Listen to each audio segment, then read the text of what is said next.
All the latest on the Alabama football team coming up next. And if you guys don't want to miss any of our Alabama football news and rumors and post-game reactions and previews, etc., want the best YouTube coverage on Bama, hit that sub button. It's all free right now.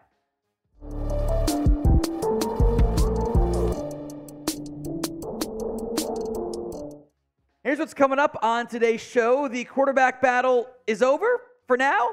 Maybe they listened to us. The players-only meeting that went down for the Crimson Tide football team, and Lane Kiffin doing lane train things on purpose or accident. Who knows? We'll find out.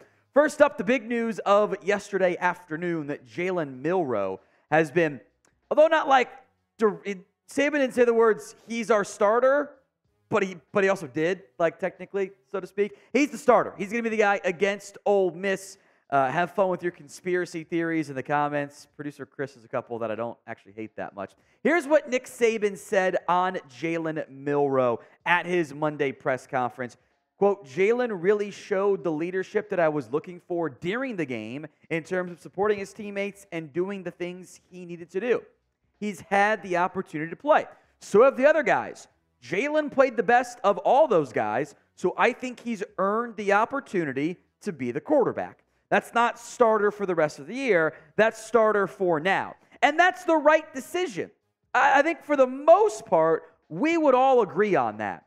Jalen Milroe was better against Texas than Tyler Buchner and or Ty Simpson were combined against South Florida. And one of those teams is way better. The answer is Texas there, by the way. Now, this does not excuse what I would say has been mediocre play calling and design from Tommy Rees. Let him use his legs. He should have a lot more yards on the ground. Utilize that ground game. This was supposed to be, and the O-line straight up said this was the case. This was supposed to be a throwback offense that featured a bunch of running the football. We haven't seen enough of that so far. I'm glad Milroe's getting the start. That was our takeaway on yesterday's show that went out before the press conference. Not sold it's going to save the offense, but it's the proper step for the Crimson Tide. So what is your confidence level then in Jalen Milroe? Scale it for me from 1 to 10. 1 on the low end, 10 on the high end. Get those votes in at the pinned comment, especially if the ad comes here on YouTube, right away. Another note here is that the players had a player-only meeting after South Florida, specifically dedicated, I think, more to anything to the offensive line. That was a bad win. As much as a bad win can happen, happens a lot more in college football than it does in the NFL. That was a game until the fourth quarter. You kept doing that against South Florida when you were, what, a non-bettable money line favorite. You were like 28-point favorites. Ridiculous. Here's what Tyler Booker, the offensive guard who revealed that there was a players-only meeting, said.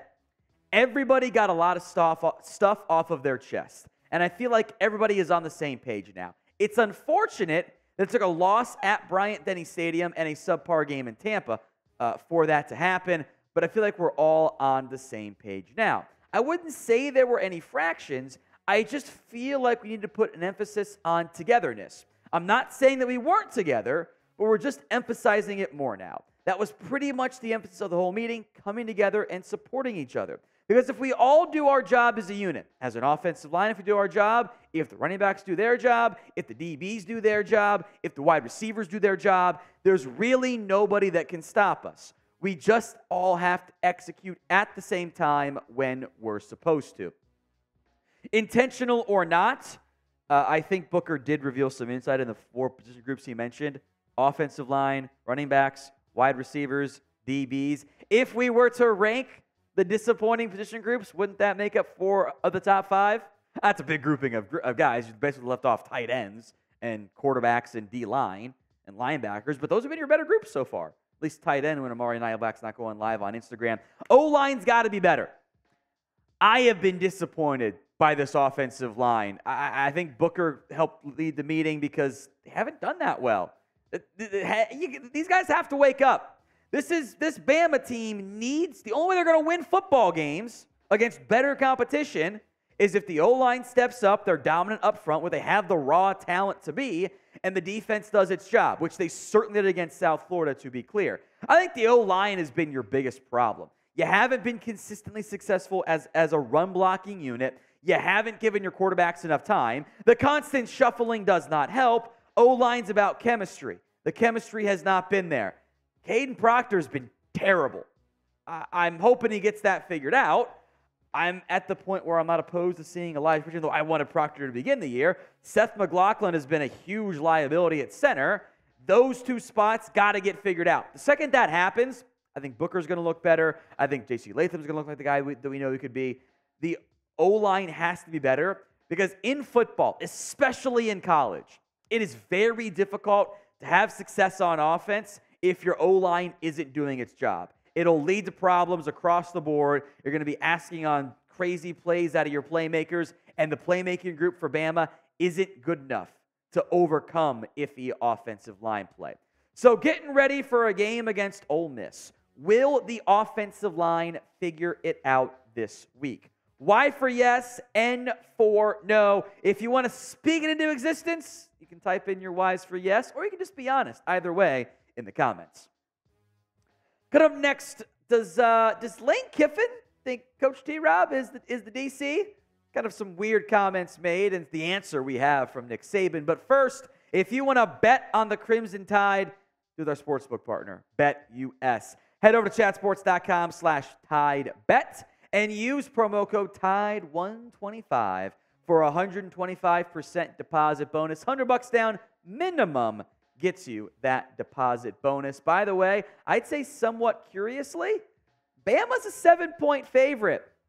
Ain't that a little bit weird? And don't we think it should be closer? That tells me Vegas knows Bama's going to win. I got the Tide to cover this week, which has been a bad bet for the last two games of the season. You can bet with me on Alabama or just bet on the over-under or whatever. Some player props too at chatsports.com/TideBet. Make sure you use promo code TIDE125 for a 125% deposit bonus. Lane Kiffin had this to say about the Bama defensive coordinator room. We've been against Kevin Steele a number of times. Worked with him at Alabama and against him at Auburn and LSU. There seems like there's been a change there. I don't know what happened after the Texas game, but our guys watching the TV copy and schematically in this last game certainly seems like T-Rob's now calling the defense. We played him before at South Carolina, so we're preparing accordingly for him calling the defense. He's done a good job too, and they've got really good players.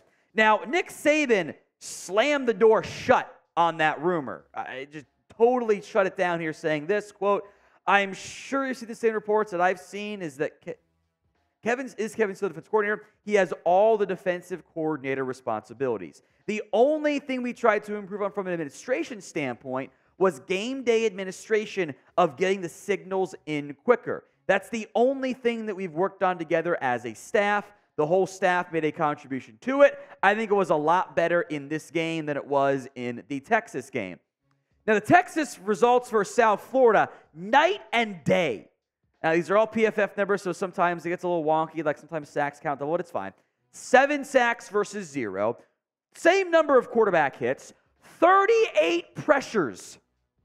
Unbelievable. To put that in perspective of how dominant it was, Dallas Turner and Chris Braswell, their pressures alone individually were more than what Bama as a team did against Texas. By the way, for the record, I would still like to see Dallas Turner not dropping into coverage as much. I don't get it. Yeah, he played 67 snaps, 29 pass rush reps, 13 coverage snaps. Flip him and Chris Braswell. Chris Braswell's rushing 34 snaps against 4 coverage reps. Flip it.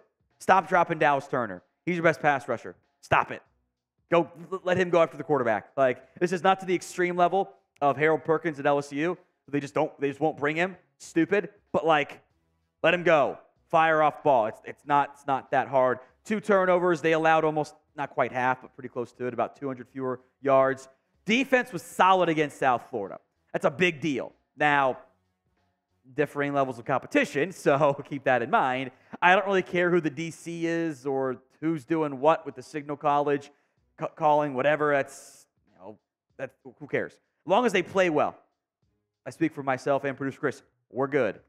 You allow 3 points every game, you're going to win every game, or almost every game, unless your offense is really, really bad. So I feel much more confident about the Bama defense after what we saw against South Florida, but a much tougher test coming this week against Ole Miss. So grade the Bama defense, A, B, C, D, or F. Sound off in the comments section.